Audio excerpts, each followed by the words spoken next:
ఉన్న ఆయుధం, 5 సంవత్సరాలకు ఒక్కసారి మాత్రమే వచ్చే ఆయుధం. ఓటు అనేది మీ జీవితాలను మార్చే ఆయుధం. ఓటు అన్నది మీ భవిష్యత్తే కాదు, మీ బిడ్డల భవిష్యత్తును కూడా ప్రభావితం చేసే ఆయుధం. అందుకే ఓటు అన్నది సక్రమంగా వేయకపోతే మీరు బానిసలు కావడమే కాదు, మీ బిడ్డలను కూడా బానిసలు చేస్తున్నట్టే. అందుకే ఓటు వేసేటప్పుడు ఆలోచన చేసి ఓటు వేయండి అంటున్నాం. ఎవరు మాత్రం ఏముద్ధరించారు? చంద్రబాబు గారికి అధికారం ఇచ్చి చూసాం, జగన్మోహన్ రెడ్డి గారికి అధికారం ఇచ్చి చూసాం. ఎవరేం చేశారు? అన్నా ఇంతమంది రైతులున్నారు, ఇక్కడ రైతులున్నారా? రైతులున్నారా? ఎట్లా ఉందన్నా వ్యవసాయం? బాగుందా? మద్దతు ధర ఉందా? రాజశేఖర రెడ్డి గారు ఉన్నప్పుడు ఎట్లా ఉండే?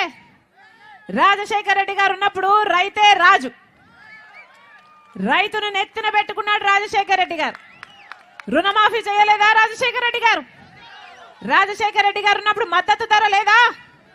రాజశేఖర రెడ్డి గారు ఉన్నప్పుడు పెట్టుబడి తగ్గించలేదా? రాజశేఖర రెడ్డి గారు ఉన్నప్పుడు డ్రిప్ కోసం సబ్సిడీ అయితేనేమి, ఇన్పుట్ సబ్సిడీ అయితేనేమి, పంట నష్టపోతే పంట నష్టపరిహారం అయితేనేమి, యంత్రాల మీద సబ్సిడీ అయితేనేమి, ఇలాంటి ఎన్ని ఉన్నాయి.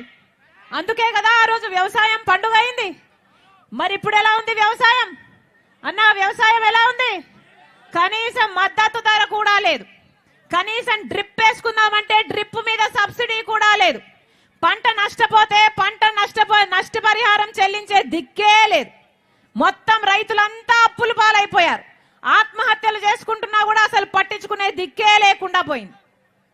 ఇదేనా వ్యవసాయం అంటే? ఇప్పుడు వ్యవసాయం పండుగ కాదు, వ్యవసాయము దండగా అయిపోయింది. ఏం చెప్పాడు జగన్మోహన్ రెడ్డి గారు? 3,000 కోట్లతో ఒక ధర స్థిరీకరణ నిధి ఏర్పాటు చేస్తానన్నాడు జగన్మోహన్ రెడ్డి గారు. 3,000 కోట్లతో ఒక ధర స్థిరీకరణ నిధి ఏర్పాటు చేస్తానన్నాడు జగన్మోహన్ రెడ్డి గారు. దాంతో ఏ రైతు నష్టానికి అమ్ముకునే అవసరం లేకుండా 3,000 కోట్లు ప్రతి సంవత్సరం నేను పక్కన పెడతానన్న జగన్మోహన్ రెడ్డి గారు ఎన్నిసార్లు 3,000 కోట్లు రైతుల కోసం పక్కన పెట్టారు? ఉందా మద్దతు ధర? మరి ఎందుకు ఇవ్వలేదు మద్దతు ధర? ఇంకేం చెప్పాడు?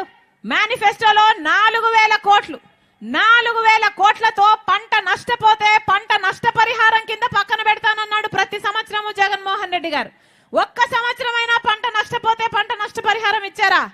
ఏమన్నా ఇచ్చారా? ఇస్తే రైతులు ఎందుకు ఆత్మహత్యలు చేసుకుంటారు? ఇదేనా వ్యవసాయం అంటే? ఇంతమంది ఉన్నారు, అక్క చెల్లెలు ఇంతమంది ఉన్నారు. ఏమ్మా ఎలా ఉంది బ్రతకెట్లా ఉంది తల్లి? ఎలా ఉందమ్మా? రాజశేఖర రెడ్డి గారు ఉన్నప్పుడు రేషన్ సరుకులు 11 ఇచ్చాడు, అవునా? జగన్మోహన్ రెడ్డి గారు ఎన్ని ఇస్తున్నారు? 2 3